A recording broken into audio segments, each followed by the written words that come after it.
What's up, guys? We're back. It's Sunday, December 21st, 2025, and we're finally doing it. This is a Queen Avocado I got from Brokaw Nurseries, and you know what? I got it earlier in the year, and I just never got to planting it. So today, I had to do it.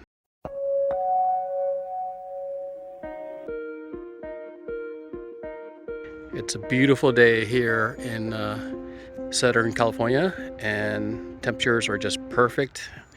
And we have had some dew and some haze in the morning, which is kind of nice, keeps things kind of cooler. But the idea today is to try to get this thing in, even though it may not be the best time. It's still okay because in Southern California you can pretty much plant year round. Most people would prefer to plant like early spring, which is okay also. And that's probably the best time. And the worst time is probably in the middle of summer when the heat is on. So if you got trees in the middle of summer, you might want to hold off until fall. Fall is a good time also.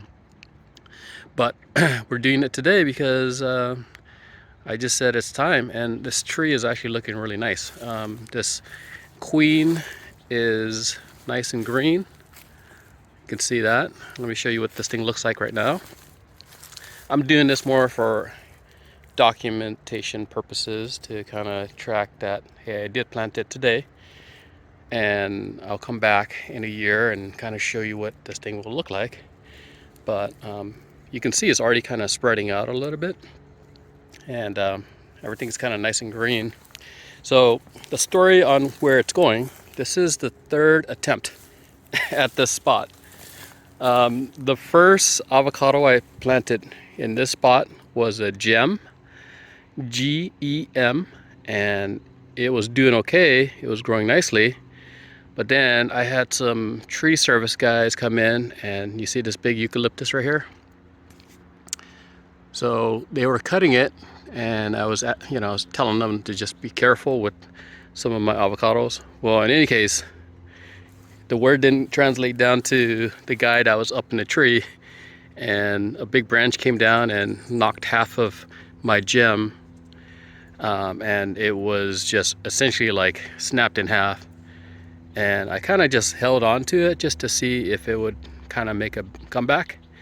But I figured, well, it wasn't doing too bad, so what I ended up doing was allowing that gem to grow out a little bit more, and then I ended up digging it out, and I planted the gem over there, and it's actually doing good.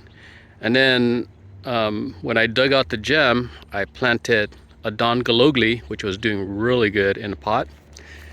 So the Don Galogli was doing well, and then the worst part was I planted it like fall, and what happened was we had a major heat wave that came in, and it was over 105 degrees, and that just smoked the Don Galogli. So I kind of held on to the Don Galogli hoping that it would come back, and it never came back. And then what I realized also was down in the root ball section, we had gopher action, right? UFO action. And you can see there was a mound, and then I tried to catch it, and you can see that there was a hole leading straight to the Don Galogli. Well, I dug out the Don Galogli, and when I dug it up, you can actually see half of the root ball completely gone, eaten by that gopher, and it was holding on by a thread. So it was never gonna make a comeback, and I decided, okay, well, I'll have to take it out, but I still want to put an avocado right here. This is kind of back on my property here, and still wanted to have an avocado in this spot, because one of the main reasons why I wanted to have it here is because I already ran water, and there's a water line that goes all the way back here, and then there's a micro spray right there. So the strategy kind of got pushed in this direction because of the water situation. but it totally makes sense because I didn't want to run another water line to a different spot. But I'm hoping that we can prevent the gophers from coming through somehow. I know some people do like the gopher baskets, and I'm not a proponent of the gopher basket. I've dug out a rose bush that had the gopher basket, and you can see the root ball got really held in, and it's just, I don't think it's good for an avocado to have the root ball constricted like that. So that's my opinion. You guys can do you can do whatever you want, but I would rather, not deal with the a whole gopher basket. And as a matter of fact, I've only had, out of all of the trees that I've put into the ground, this was the only one that was struggling, the Dongalogli. And it struggled because the heat wave came in and it really set the tree back. And I think that was part of what allowed the gophers to kind of go, oh, a weak tree, I can go at it and not have to worry about it. But Donglogli's out, and it's mostly black, but there's still some green, so I stuck it in a little pot, and I don't think it's gonna make a comeback, but you never know. If it does, we'll document that also. But having a queen in the spot was kind of like one of the plans, because after the Donglogli went down, I had an idea to maybe plant like a bay giant back here also. But the queen is actually much bigger and healthier, it looks like. And the fact that I got it from Brokaw, I said, okay, well, I'm gonna put this guy in the ground. So behind the queen is my Anaheim, and Anaheim has not done much, unfortunately. Some of you guys bought Anaheims around the same time I bought my Anaheim, and I've gotten some feedback that your guys' Anaheims are twice as tall as mine, which is great. I think you guys got a really good rootstock. For me, I can tell this rootstock's not the best. It's kind of on the weaker side, but it's not super vigorous, but it's still maintaining. So we're gonna hold on to the Anaheim back there. We're looking forward to the queen. So one thing to note is that a lot of people who have been on this channel, you guys know that the best thing to do with avocados is to kind of plant it more raised up. And what I've done here is the pot, or the sleeve that this is in, I stuck maybe about 1/3 or closer to a half in the ground, and then the other half is above ground, as you can see. And the plan is to mound it up. So I need to go get some soil amendment, and right now the plan is to only use just native soil, but I'm going to mix in some of the cactus mix, and then I'll probably mix in some gypsum and also some perlite. So, and then if I have some extra sand, which I think I do, I'll probably mix in some sand also, and then we'll mound it up. And then after mounding it up, mulch.